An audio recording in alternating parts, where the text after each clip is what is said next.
My name is Tony Briggle, and my multifaceted business life at one point took me to Neiman Marcus back in the days when they were still Neiman Marcus, owned by the Marcus family. And I started out as a customer relations guy, and Stanley Marcus, who was the president, kept promoting me, and before I knew it, I ended up with being head of public relations and special events for all the multitudinous affairs and events that Stanley Marcus put on for many years at Neiman Marcus.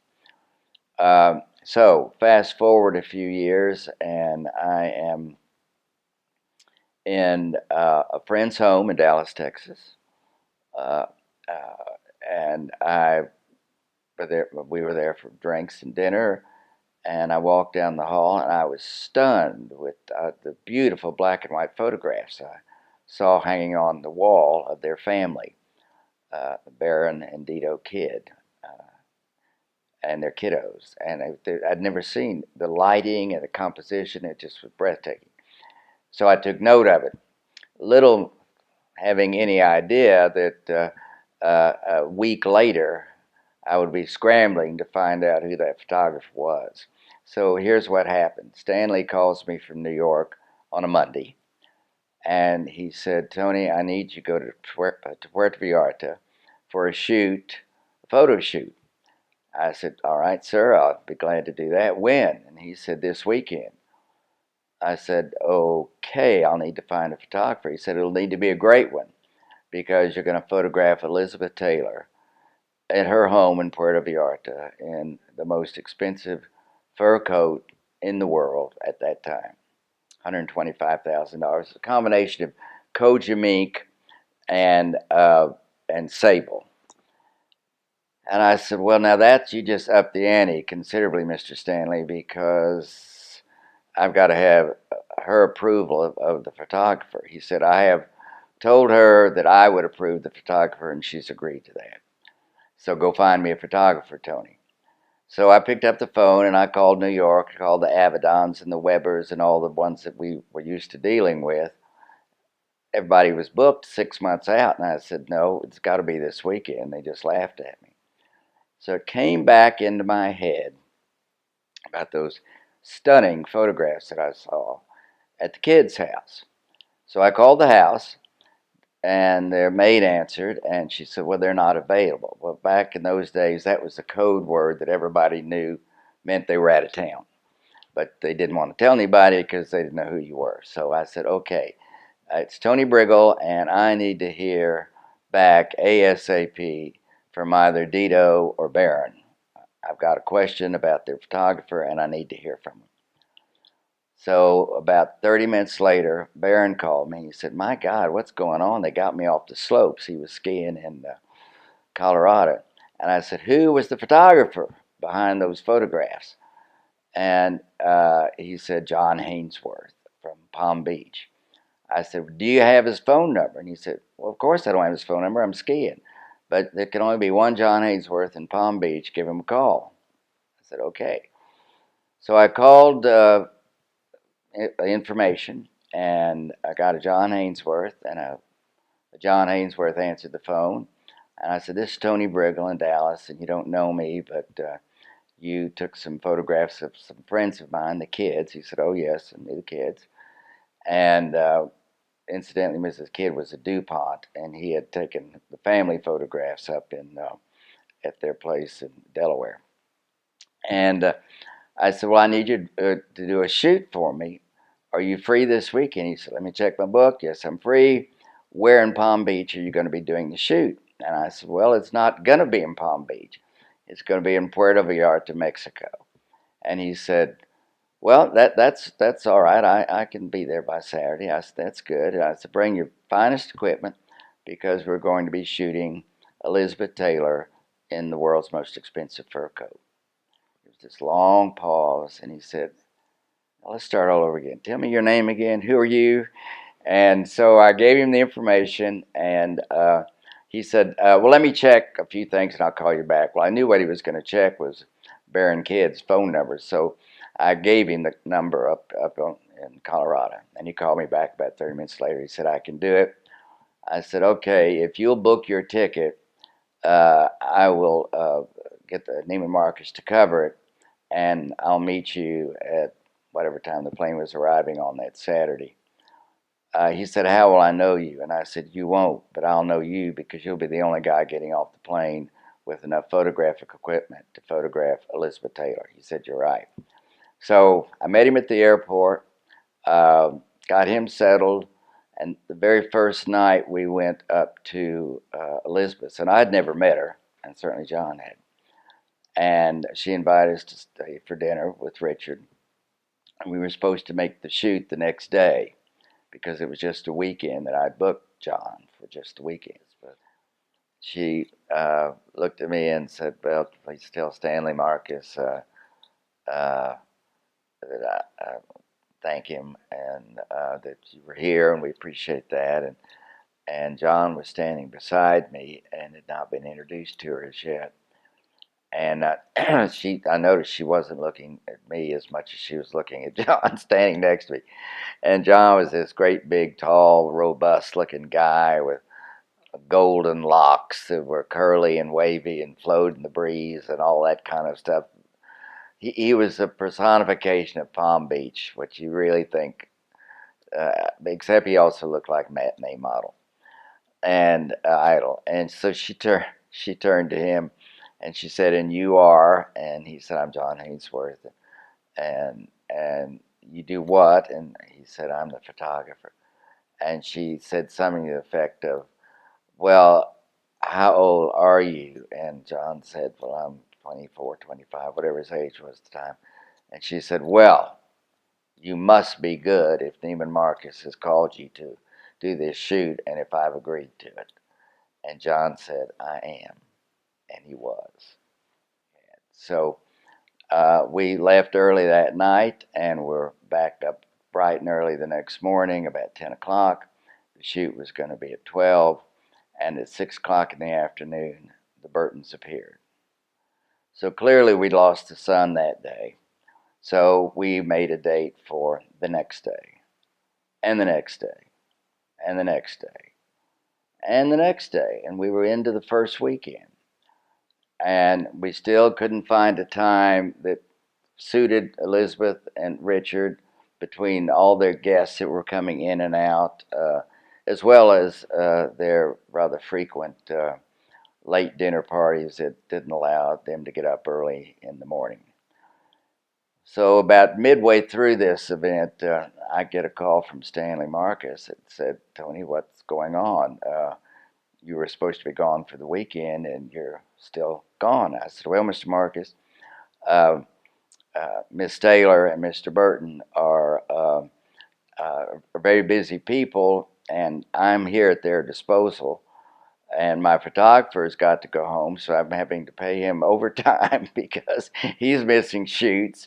And he's not happy by any stretch of the imagination. But I said, if you want to talk to somebody that's really unhappy, I suggest you call Evelyn, my wife, and who's home with our two daughters, and who wonders why I'm still here a week and 5 days later with Elizabeth Taylor. So if you can help me explain that to her, then I'll deal with you when I get back to the house. He said, I understand. Just come home as soon as you can. So I did.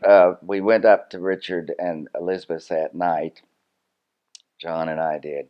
And I took Richard Burton out on his balcony.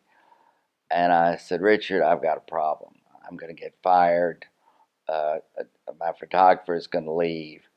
And we must do this shoot tomorrow. And as a matter of fact, John captured a picture of me standing on the balcony talking to Richard. And Richard's gazing out across the water. And I'm giving him my sincerest pitch about I've got to make this so it can't happen. I'm going to have to take the coat and go home. So he said, come the next morning at 10 o'clock. The sun will be right.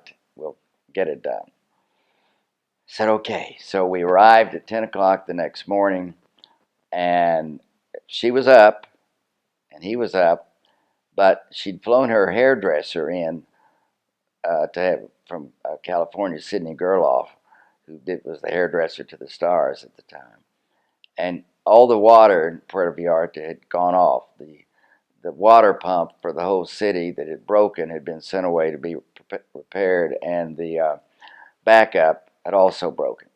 So Miss Taylor was out lying on the side of her swimming pool with her long locks in the water in the swimming pool, and Sidney Gerloff was in the pool and scrub-a-dub-a-dubbing the hair.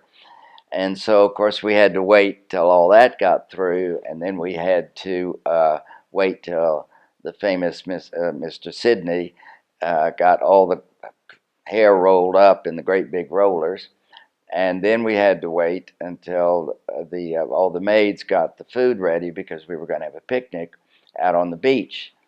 Now, that's another very significant thing. The word beach did not come into the discussion until very late in my time being down there. I had perceived that we were going to photograph the coat in the house with Liz Taylor in one of her very fine suits with appropriate jewelry, etc.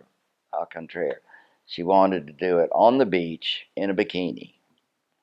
Well, I'd been there so long that I thought I'll just have to deal with Mr. Stanley when I get back to Neiman Marcus, because that's where it's going to be taken, and we'll just have to do what we can to make this go. So I have the coat, and we get everybody together. I had borrowed a friend's car who lived in Puerto Vallarta, big Buick, and so I get in the Buick with John and all the equipment, and then two Jeeps, Richard driving one with Elizabeth and Mr. Gerloff, and the second beach is driven by a myriad of help from the house to lay out the picnic lunch that we were going to have. So we wind around, get out to the ocean, and it really is a spectacular view. I'll have to say that, and it's where Richard and Elizabeth would often go. Well, I guess the appropriate way to say skinny dipping in the ocean and privately. And so they lay out all the food, and of course, I probably failed to mention that there had been a lot of vodka consumed from the beginning of the hair washing uh, throughout the lunch.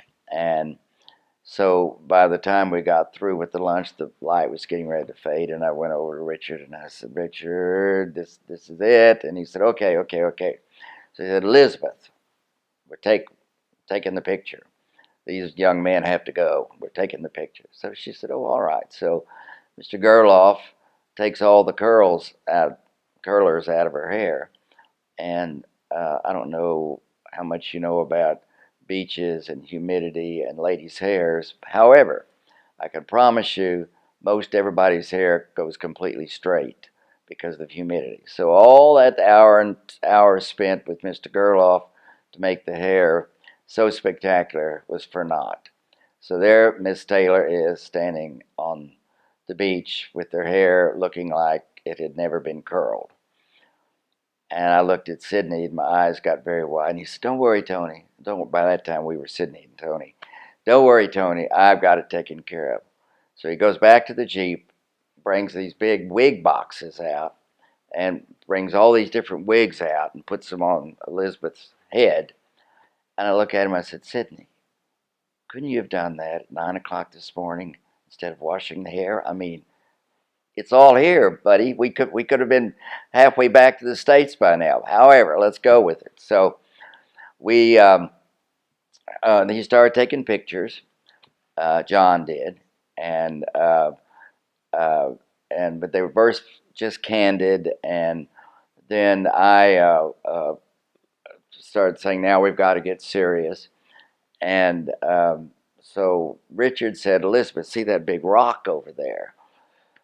You need to get up on that and stand up on it, because and with the wind blowing in your hair, it's going to be wonderful." She said, "Richard, I have vertigo." I'll fall. He's nonsense, woman. Get up on the rock. So I help her up on the rock, and there's another shot of me standing there holding her hand so she won't fall off. The problem was I obviously couldn't be in the picture. So when John was ready to shoot, he said, "Okay, Tony, move." And so I dropped her hand and pulled out of sight of the camera. And as I was looking back, she was absolutely right. She fell off into the sand, and there she was laying on her back, groaning. And I ran over to her, and she said, "Oh, my back, my back." Well, you probably don't remember much about this, but she was notorious for having a bad back and had multiple surgeries on it. So I just assumed that my life, as I had known it, was over.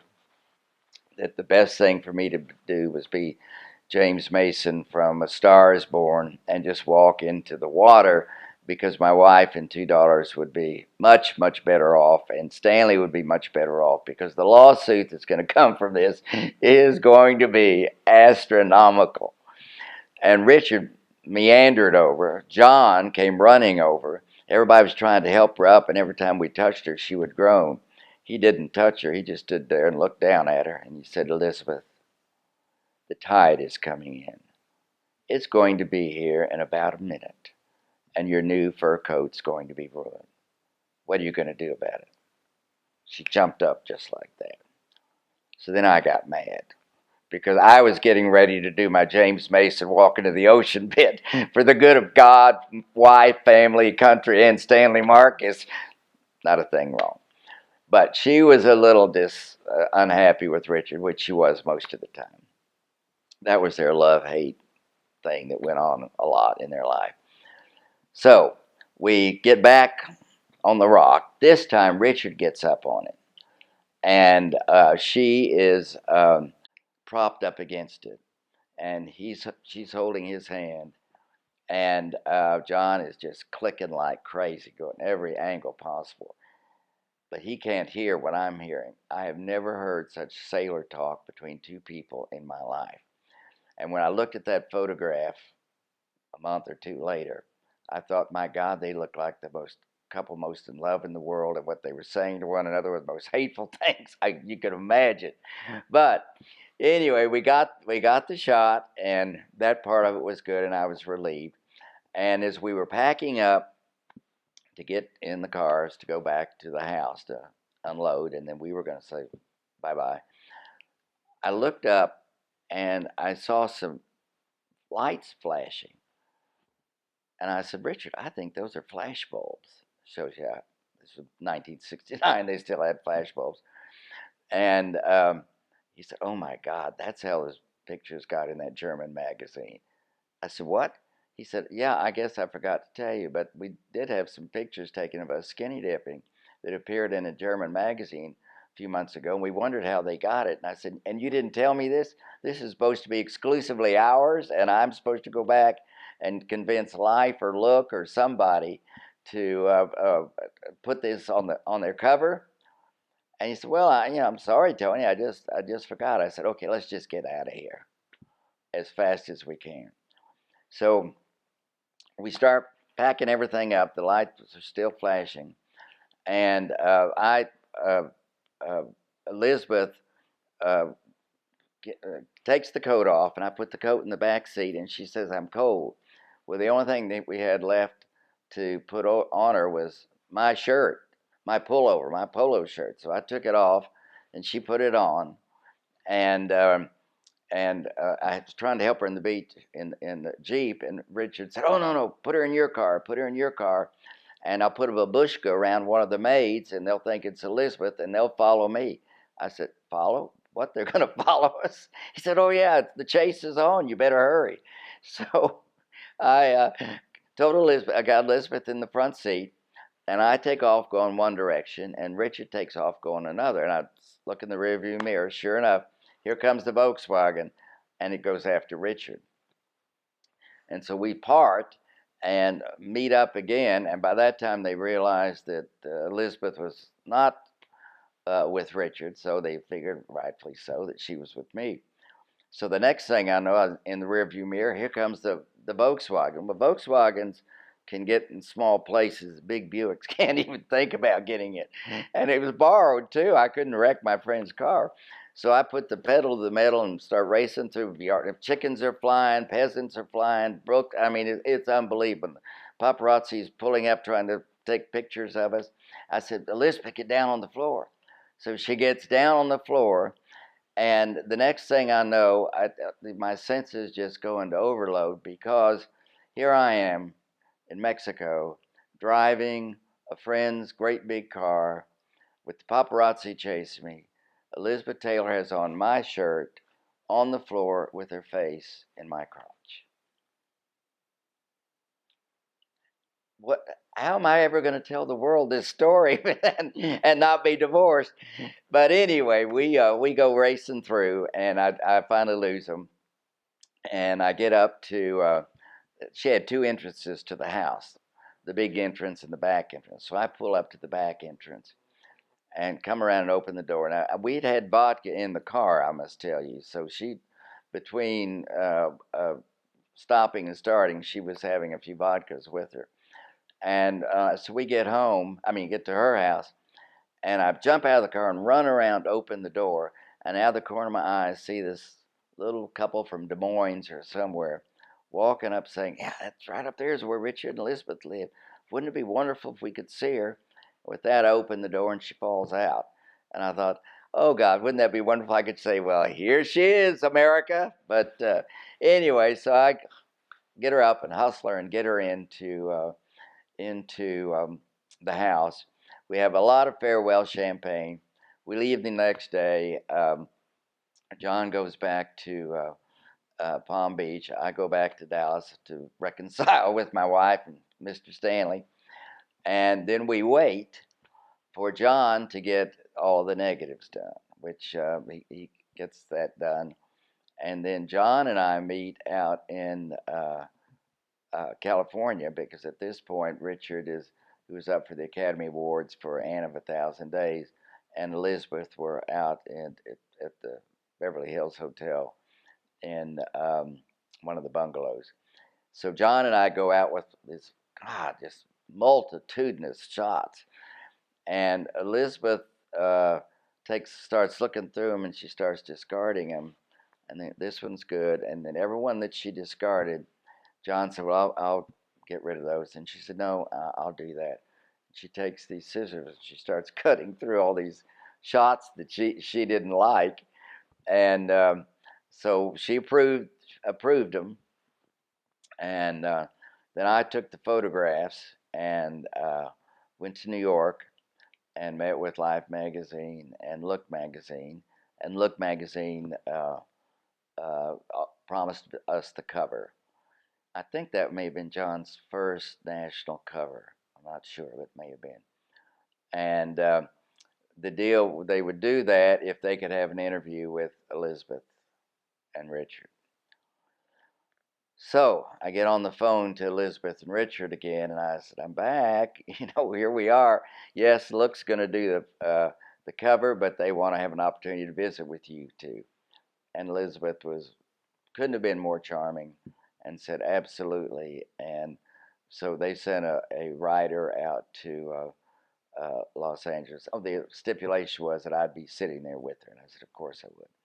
So I sat there with Richard and Elizabeth during the whole interview process for the magazine, and it came out. It was one of their best sellers. It's a great shot. The pictures on the inside were wonderful, and I since I'm the last person alive that was in that shoot, I'd love to have an opportunity to see some of them put together in a display at an art gallery telling the story. I think it would be wonderful and be interesting, and it was an unusual and experience for me as a young man, and for John, who was even younger than I.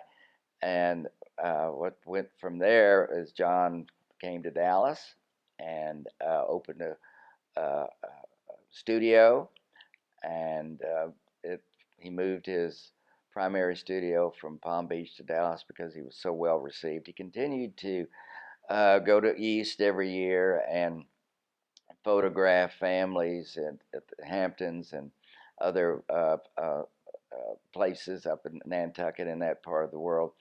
But his primary studio from then on was in Dallas, Texas, till the day, unfortunately, that he died, and we miss him. John was the easiest person in the world to get to know. There was no guile to the man. He was a tremendous talent, incredible talent. And most people that talented are self-absorbed and not easy to be with, and have all kinds of hang-ups, and the litany list goes on forever for people that have that kind of talent. And but he wasn't that way. He was very much a man's man, and he was easy to talk to and easy to be with. And yet, when it would come time to photograph, it came time to photograph Elizabeth Taylor, he knew all the right things to say, and the right look and the right presentation. And when it came time to photographing an 18-month-old baby, he could do the same thing. And he could make a baby smile or an Elizabeth Taylor smile. And that took great talent. He was he was my friend from that day till the day he died, and not only my friend but a lot of people's friends. And he was a wonderful father to his kids, and he uh, had some incredible stories himself about some shoots crazy shoots that he went on, and I was thrilled and delighted to call him my friend, and that we maintained that friendship. And he was wonderful. All the photographs he took of my family, I mean, all my kids to this day love him. And he photographed all my daughter's weddings except the last one, and his son photographed that. Elizabeth Taylor knew exactly who she was and what her public expected. Um, for instance, she was going to be obviously dressed, one of the presenters at the Academy Award when Richard was up for one.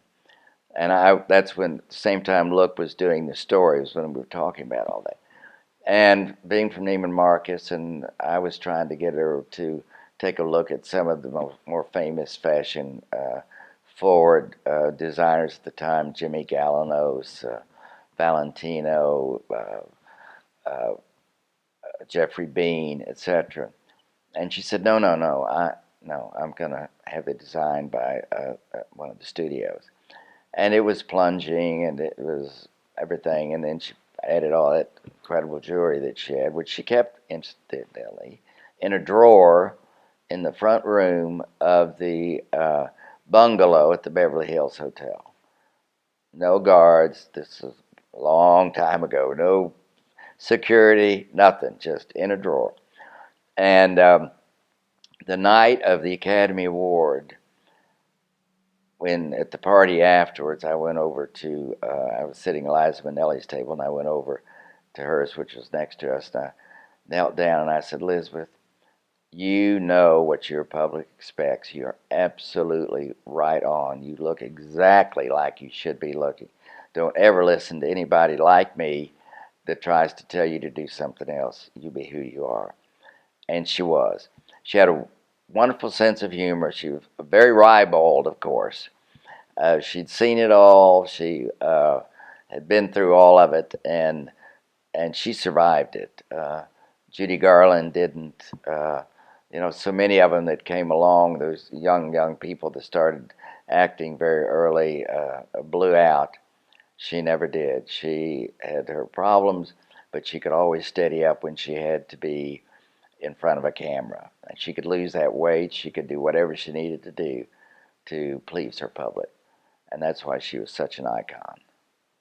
Richard um, had the most melodious voice I've ever heard coming out of a male. I mean, it was almost like the sirens beguiling you. I mean, it was velvet. It was so smooth. It just flowed, and I suspicion that's what got Elizabeth's attention when she first met him, because he acted entirely different than his voice would lead you to believe that he was going to act, and she liked that. She liked that mixture. They were a wonderful love-hate pair, uh, and their time, I mean, there was no other couple that had the notoriety and the publicity and could command the audiences that Elizabeth Taylor and Richard Burton could command.